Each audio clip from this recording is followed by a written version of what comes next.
संतोष देशमुख हत्या प्रकरणातील संशयित आरोपी वाल्मिक कराडमुळे बीड जिल्हा रुग्णालयातील डॉक्टर अशोक थोरात हे अडचणीत आले आहेत. सामाजिक कार्यकर्त्या अंजली दमानिया यांच्या एका पोस्टमुळे डॉक्टर अशोक थोरात यांच्याबाबतही संशयाचे ढग निर्माण झाले. डॉक्टर अशोक थोरात यांनी संतोष देशमुख यांचा पोस्टमॉर्टम रिपोर्ट योग्य दिला का असा संशय अंजली दमानिया यांनी व्यक्त केलाय. तसेच मंत्री धनंजय मुंडे आणि डॉक्टर थोरात यांचे जवळचे संबंध असल्यामुळेच त्यांची नाशिकवरून बीडला बदली करण्यात आली का असा संशयही अंजली दमानिया यांनी व्यक्त केलाय. त्यामुळे कराडवर उपचार करणारे डॉक्टर अशोक थोरात नेमके आहेत तरी कोण आणि वाल्मिक कराडशी त्यांचा काय आहे संबंध हेच या व्हिडिओत पाहूयात. सरपंच संतोष देशमुख हत्या प्रकरणामुळे बीड जिल्ह्यातील भीषण वास्तव उघड झालंय. प्रशासनावर नेत्याचा असणारा दबाव आणि त्यातून फोफावलेलं गुंडाराजच बीडला घातक ठरत असल्याचं वारंवार दिसून येत आहे. पोलिसांपासून ते रुग्णालयातील डॉक्टरांपर्यंत सर्वच मंडळी कुणाच्या तरी आशीर्वादाने काम करत असल्याचं बीडमध्ये दिसतंय. कालपर्यंत पोलिसांबाबत असा संशय व्यक्त होत असतानाच आता जिल्हा रुग्णालयातील सिव्हिल सर्जन डॉक्टर अशोक थोरातांबाबतही असा संशय व्यक्त केला जातोय. सामाजिक कार्यकर्त्या अंजली दमानिया यांनी सोशल मीडियावर एक पोस्ट करत या मुद्द्याला हात घातलाय. त्यांनी एका हॉटेलचा फोटो पोस्ट करत हे हॉटेल डॉक्टर अशोक थोरात यांचं असल्याचं म्हटलंय.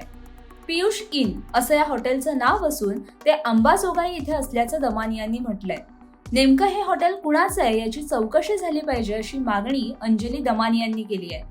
डॉक्टर अशोक थोरात पूर्वी OSD म्हणून नाशिकला होते.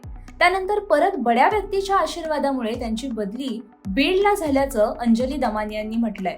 एका वृत्तवाहिनीशी बोलताना दमानिया यांनी यावर सविस्तर भाष्य केलंय. त्या म्हणाल्या की धनंजय मुंडेंच्या कृपेने आणि वाल्मिक कराडच्या कृपेने डॉक्टर अशोक थोरातांची बदली पुन्हा बीडमध्ये झाली.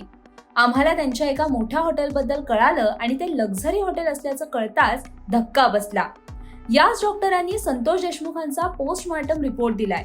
ही व्यक्ती जर संतोष देशमुख यांच्या पोस्टमॉर्टम रिपोर्टची सगळी डिटेल्स देणार असेल तर यांनी योग्य कारवाई केली की नाही अशी शंका मनात येते.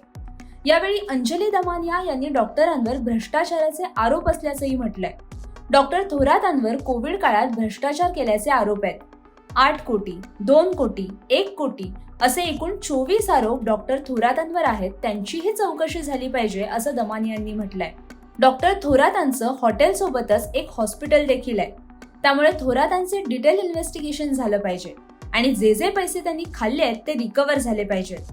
त्यांच्याकडे इतकी अफाट संपत्ती आली कुठून याचीही चौकशी झाली पाहिजे अशी मागणी अंजली दमानिया यांनी केली आहे. आजारपणाचं कारण सांगून न्यायालयीन कोठडीत असलेला वाल्मिक कराड सध्या जिल्हा रुग्णालयात उपचार घेतोय. कराडचं हे आजारपण खोटं असल्याचं विरोधकांनी म्हटलंय. कोठडीपेक्षा रुग्णालय बरं या तत्वाखाली कराडने कोठडीतून पळ काढल्याचं बोललं जात आहे. त्याच्यावर उपचार करणारे डॉक्टर अशोक थोरात आणि त्याचे जवळचे संबंध असल्यामुळेच कराडला रुग्णालयात 5 स्टार ट्रीटमेंट मिळत असल्याचा संशय आता व्यक्त केला जातोय. त्यामुळे पोलीस आणि डॉक्टरांचा वापर करून पडद्यामागून मंत्री धनंजय मुंडेच कराडला अप्रत्यक्षपणे मदत तर करत नाहीत ना असा संशय व्यक्त केला जातोय. तसंच कोठडीतल्या मित्राला बाहेर काढण्यासाठी धनुभाऊंनीची सेटिंग तर लावली नाही ना अशीही शंका निर्माण होतीये. त्यामुळे धनंजय मुंडेंचा राजीनामा घेण्यात यावा या मागणीने पुन्हा एकदा जोर पकडलाय. त्यामुळे धनंजय मुंडेंचा राजीनामा घ्यावा का याबाबत तुम्हाला काय वाटतं हे आम्हाला कमेंट करून नक्की सांगा आणि माय महानगर लाईव्हला सबस्क्राईब करायला विसरू नका.